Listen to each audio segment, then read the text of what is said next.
Episode opening സീനില് ആ Piret captain അവനാണെങ്കിൽ ഏസിനെ shoot ചെയ്തു. ലൂഫി ആണെങ്കിൽ നോ എന്ന് പറഞ്ഞ് അലറിക്കാറി ഏസിനെ നോക്കുമ്പോഴായിരിക്കും അവന്റെ ബോഡിയിലല്ല, മറിച്ച് അവന്റെ ജസ്റ്റ് സൈഡിലായിട്ടാണ് ആ ബുള്ളറ്റ് കൊണ്ടിരിക്കുന്നത്. അതിന് കാരണം മറ്റൊന്നുമല്ല, നമ്മുടെ ആന്റി. അവള് ചാടി വീണ് ആ വില്ലനെ ആഞ്ഞടിച്ചു.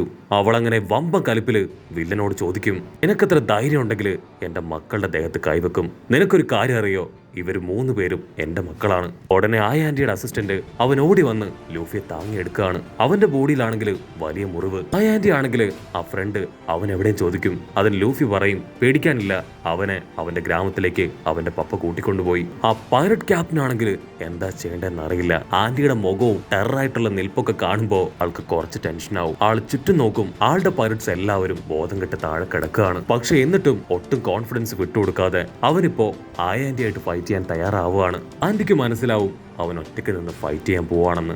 അടുത്ത സെക്കൻഡ് ആന്റി ആണെങ്കിൽ ആന്റിയുടെ ടീമിനെയും കൂട്ടി ഓടിക്കോ എന്ന് നിലവിളിച്ച് തിരിഞ്ഞോടുകയാണ്. എല്ലാവരും ഓടും. പക്ഷെ എയ്സ് മാത്രം അവിടെ പാറ പോലെ നിൽക്കും. എയ്സ് പറയും, ഞാൻ ഇവനെ ഫൈറ്റ് ചെയ്ത് തോൽപ്പിക്കും, അല്ലാതെ ഞാൻ തിരികെ വരില്ല എന്ന് പറഞ്ഞ് പാറ പോലെ നിൽക്കുകയാണ്.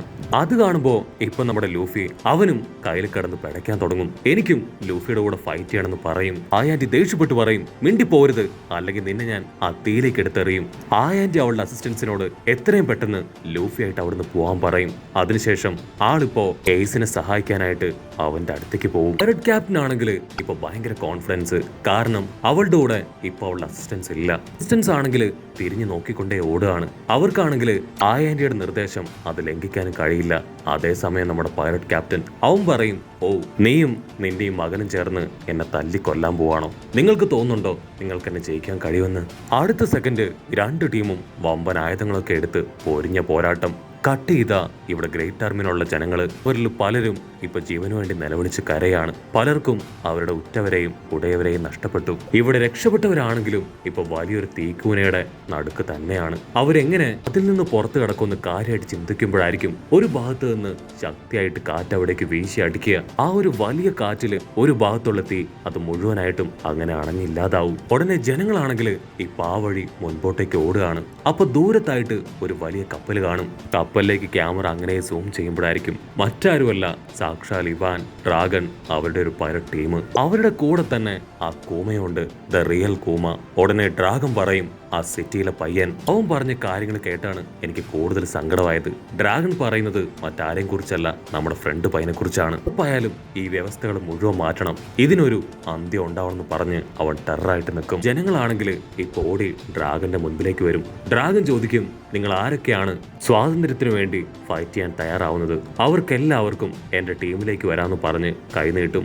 അത് കേൾക്കുമ്പോൾ അവർക്ക് ഒരുപാട് സന്തോഷമായി. വലിയ പ്രതീക്ഷയോടുകൂടെ കപ്പലിലേക്ക് കയറാനായിട്ട് തുടങ്ങും. അവിടുന്ന് അങ്ങനെ ബ്ലാക്ക് ഔട്ട് ചെയ്ത ഗോവ കിൻഡത്തിന്റെ റോയൽ പാലസ് കാണിക്കും. അവിടെ എല്ലാവരും സമാധാനമായിട്ട് ഉറങ്ങുകയാണ്. മറ്റൊരു ഭാഗത്ത് നമ്മുടെ ഫ്രണ്ട് പയ്യന്റെ പപ്പ ആളിപ്പോ ഭയങ്കര ടെൻഷനിലും ദേഷ്യത്തിലുമാണ്. വീണ്ടും ഇവിടുന്ന് രക്ഷപ്പെട്ടു പോയി. പക്ഷെ കുഴപ്പമില്ല, പോലീസ് ഉറപ്പായാലും അവനെ തിരികെ കൊണ്ടുവരുന്നു പറഞ്ഞ് ആള് സമാധാനിക്കും. അതേസമയം ഇവിടെ ലൂഫി ആണെങ്കിൽ എയ്സിന്റെ പേര് വിളിച്ച് കരയാണ്. മറ്റൊരു ഭാഗത്ത് ആ ആന്റിയുടെ അസിസ്റ്റൻസ് അവരിപ്പോ ആ ആന്റിയുടെ പേര് വിളിച്ചും കരയും. അവിടുന്ന് അങ്ങനെ ബ്ലാക്ക് ഔട്ട് ചെയ്ത് നെക്സ്റ്റ് ഡേ ലൂഫിയുടെ പരിക്കൊക്കെ വെച്ച് കെട്ടി അവനെ വീട്ടിലേക്ക് എത്തിച്ചിരിക്കുകയാണ്. ലൂഫി ആണെങ്കിൽ എയ്സിനെ കാണണമെന്ന് പറഞ്ഞ് കരഞ്ഞുകൊണ്ടേയിരിക്കും. ഉടനെ അവരവനെ പിടിച്ചു കിടത്തി വീണ്ടും ട്രീറ്റ്മെന്റ് കൊടുക്കും. അവർ തീർത്തു പറയും, ഈ അവസ്ഥയിൽ നിനക്ക് അവിടേക്ക് പോകാനാവില്ല, ദയവ് ചെയ്ത് നീ റെസ്റ്റ് എടുക്കാൻ പറയും. മറ്റൊരു ഭാഗത്ത് ആ മിലിറ്ററിക്കാര് അവരിപ്പോ ആ ചേരി പ്രദേശം മുഴുവൻ നോക്കുകയാണ്. അത് മുഴുവൻ കത്തി അമർന്നിരിക്കുകയാണ്. അവരാഗ്രഹിച്ചതുപോലെ അത് ക്ലീനായി. സോൾജിയേഴ്സ് ഉടനെ അവിടെ ഉണ്ടായിരുന്ന ബാക്കി ഡെബ്രിസും ചാരവും അതെല്ലാം തന്നെ ക്ലീൻ ചെയ്യാൻ തുടങ്ങും. പക്ഷെ അവർക്കാണെങ്കിൽ കാര്യമായിട്ട് അവർ പ്രതീക്ഷിച്ചതുപോലെ ഡെഡ് ബോഡീസ് ഒന്നും അവിടെ നിന്ന് ലഭിക്കില്ല. മറ്റൊരു ഭാഗത്ത് നമ്മുടെ ഫ്രണ്ട് പയ്യൻ അവനാണെങ്കിൽ ആരുടെയും കണ്ണിൽ പെടാതെ സിറ്റിയിലൂടെ ഒളിച്ചും പാത്തും നടക്കുമ്പോൾ കറക്റ്റായിട്ട് ഒരു സോൾജിയർ അവനങ്ങനെ പൊക്കിയെടുക്കും. അവിടുന്ന് അങ്ങനെ ബ്ലാക്ക് ഔട്ട് ചെയ്ത ഇപ്പൊ നമ്മുടെ ഫ്രണ്ട് പയ്യനെ അവനെ അവന്റെ അച്ഛൻ പിടിച്ചു വലിച്ച് അങ്ങനെ അറഞ്ചം പുറഞ്ഞ് തല്ലു. നിനക്കെത്ര ധൈര്യം ഉണ്ടെങ്കിൽ ഇവിടുന്ന് രക്ഷപ്പെട്ടു പോകാൻ ശ്രമിക്കും?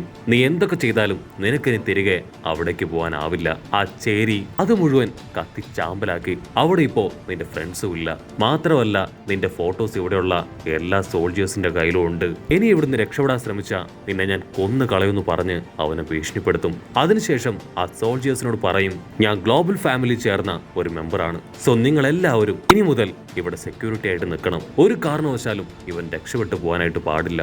അതോറിറ്റിയിൽ നിന്നും പെർമിഷൻ ഞാൻ വാങ്ങിക്കോളും. ഇതിന് അവരും ഓക്കെ പറഞ്ഞ് അവിടെ സെക്യൂരിറ്റി ഗാർഡായിട്ട് നിൽക്കും.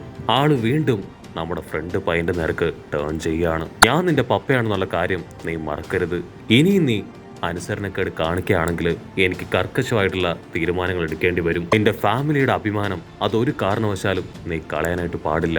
നല്ല കുട്ടിയായിട്ട് പോയിരുന്നു പഠിക്ക്. നിന്റെ അനുജനെ കണ്ടില്ലേ, അവൻ ഞങ്ങൾ പറയുന്നത് കേട്ട് എത്ര അനുസരണയോട് കൂടെയാണ് ഇവിടെ ജീവിക്കുന്നത്. അതെല്ലാം കേട്ട് നമ്മുടെ ഫ്രണ്ട് പയ്യൻ അവൻ അങ്ങനെ തല താഴ്ത്തി നിൽക്കും. എന്നിട്ട് അവസാനമായി അവൻ ലൂഫിയെയും എയ്സിനെയും കണ്ട ആ ഒരു രംഗം അത് ആലോചിക്കുകയാണ്. പക്ഷെ നമ്മുടെ പയ്യനാണെങ്കിൽ അതിലൊന്നും വീടില്ല. അവന് നന്നായിട്ട് അറിയാം അവന്റെ പപ്പ ഒരു ദുഷ്ടനാണെന്ന്. അപ്പോഴായിരിക്കും ആ ചിന്ന പയ്യൻ അവൻ ഡാഡി എന്നും വിളിച്ച് പപ്പയുടെ അടുത്തേക്ക് ഓടി വരിക. ആള് പറയും, വായു നമുക്ക് എത്രയും പെട്ടെന്ന് ഒന്ന് ടൗൺ വരെ പോകണം. സെലസ്റ്റിയൽ ഡ്രാഗൺസ് വരുമ്പോ നിനക്ക് നല്ല അടിപൊളി ഡ്രസ്സൊക്കെ വാങ്ങിച്ചു തന്ന് അവരുടെ മുൻപിൽ നമ്മുടെ വില എന്താണെന്ന് കാണിച്ചു കൊടുക്കണമെന്ന് പറഞ്ഞ് അവനുമായിട്ട് പുറത്തേക്ക് പോകാൻ തുടങ്ങുകയാണ്. അങ്ങനെ ദിവസങ്ങൾ പോകെ പോകെ നമ്മുടെ ചെക്കൻ അവനിപ്പോ ആ വീട്ടില് ഒരു തടങ്കൽ എന്ന പോലെ ജീവിച്ചുകൊണ്ടിരിക്കുകയാണ്. അവന്റെ ഡോറിന് മുൻപിൽ ഒരു സെക്യൂരിറ്റി ഓഫീസർ എപ്പോഴും ഉണ്ടാവും. അതുപോലെ തന്നെ ആ വിൻഡോ അത് ശക്തിയായിട്ടുള്ള വുഡും ഇരുമ്പൊക്കെ ഉപയോഗിച്ച് ഇപ്പോൾ സെയിൽ ചെയ്തിരിക്കുകയാണ്. അവന്റെ ടീച്ചേഴ്സ് ഡെയിലി അവന്റെ അടുത്തേക്ക് വരും, ക്ലാസ്സുകൾ എടുക്കും, പുറത്തേക്ക് പോകും. അവന്റെ മനസ്സിൽ നമ്മുടെ ആൾക്കാരെ കുറിച്ചുള്ള ചിന്ത മാത്രമേ ഉള്ളൂ. അവരെന്തെടുക്കായിരിക്കും, ഇപ്പോഴും ജീവനോട് കൂടെ ഉണ്ടാവോ എന്നുള്ള ചിന്തയിൽ ഒരുപാട് വിഷമത്തിൽ അങ്ങനെ ഇരിക്കും. അതിനുശേഷം ആ ജനലിന്റെ അടുത്തേക്ക് വന്ന് പുറത്തേക്ക് നോക്കും. പക്ഷികളെല്ലാവരും ജനലിന്റെ അടുത്തൊക്കെ വന്ന് പറന്നു പോവാണ്. അത് കാണുമ്പോൾ അവൻ ഒത്തിരി വിഷമാവും. അവനിപ്പോ കൂട്ടിലടച്ച ഒരു കിളിയെ പോലെയാണ്. അതേസമയം ഇവിടെ സെക്യൂരിറ്റീസ് ആണെങ്കിൽ പരസ്പരം കാര്യമായിട്ടുള്ള ഡിസ്കഷനിലാണ്. അവർക്ക് രണ്ടുപേർക്കും സെലസ്റ്റിയൽ ഡ്രാഗൺസിനെ കാണാൻ ഭയങ്കര ആഗ്രഹമാണ്. പക്ഷെ അവരുടെ ഡ്യൂട്ടി നമ്മുടെ ഫ്രണ്ട് പയ്യന് കാവലിരിക്കുക എന്നതാണ്.